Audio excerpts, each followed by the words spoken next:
শুধুমাত্র কন্যা সন্তান অথবা কেবল পুত্র সন্তান লাভের জন্য কোনো বিশেষ আমল বা দোয়া আছে কিনা? শুধু কন্যা বা শুধু পুত্র সন্তানের জন্য আলাদা কোনো দোয়া আমার জানা নাই। আর কোরআন এবং সুন্নাহর দৃষ্টিকোণ থেকে শুধু ছেলে বা শুধু মেয়ে পাওয়ার জন্য আল্লাহর কাছে আলাদা করে দোয়া করাটা এটা কোনো যৌক্তিক দোয়াও না। তাহলে দোয়া কিভাবে হবে? দোয়া হবে আল্লাহর কাছে নেক সন্তানের দোয়া, ভালো সন্তানের দোয়া। আমরা যে কন্যা সন্তান চাই, সে কন্যা সন্তান, ধরুন কারোর কন্যা সন্তান দরকার, তার অনেকগুলো ছেলে হয়েছে, এখন কন্যা সন্তান যে হবে, সে কন্যা সন্তানটা যে তার চক্ষু শীতলকারী হবে, তার অন্তর জুড়াবে, এমন কোনো নিশ্চয়তা তো নাই।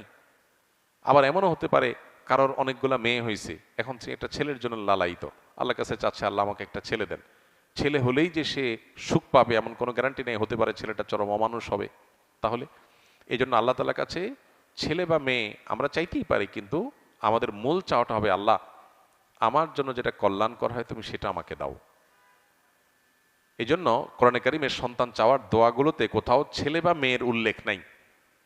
4-5টা দোয়া পাওয়া যায়। এর মধ্যে একটা হলো রব্বি হাবলি মিনাস সলিহিন, হে আল্লাহ আপনি আমাকে নেক সন্তান দেন। রব্বি হাবলি মিন লাদুনকা যুররিয়াতান তাইয়্যিবাহ ইন্নাকা সামিউদ দুআ, আল্লাহ আপনি ভালো সন্তান আপনার পক্ষ থেকে দান করেন, আপনি দোয়া শ্রবণকারী। দেখেন এখানে ভালো সন্তানের কথা বলা হয়েছে, ছেলে মেয়ের কথা বলা হয়নি।